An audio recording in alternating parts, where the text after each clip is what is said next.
नमस्कार,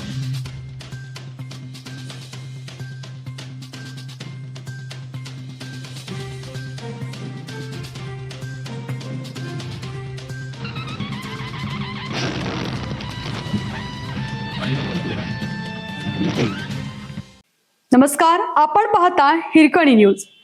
हिरकणी न्यूज प्रत्येक क्षण ताज्या घडामोडी आणि महत्त्वाच्या प्रत्येक बातमीसाठी नेहमी तत्पर.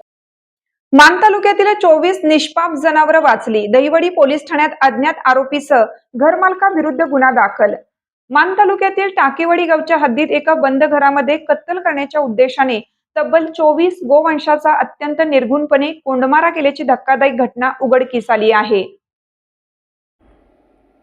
अधिक माहिती अशी की टाकेवाडी येथील संतोबा मंदिराच्या पायथ्याशी डोंगराच्या कडेला असलेल्या एका बंद घरात कत्तल करण्यासाठी जर्सी गायींची वासरे आणि देशी वासरे कोंडून ठेवण्यात आली होती. याबाबतची माहिती गोरक्षक सतीश मोमदने राहणार मोगराळी तालुका मान यांनी राज्य शासनाचे मानद प्राणी कल्याण अधिकारी अवधूत गोरख धुमाळ यांना दिली. माहिती मिळताच अवधूत धुमाळ हे त्यांचे मित्र गोरक्षक दिनेश पवार यांच्यासह टाकेवाडी येथे पोहोचले.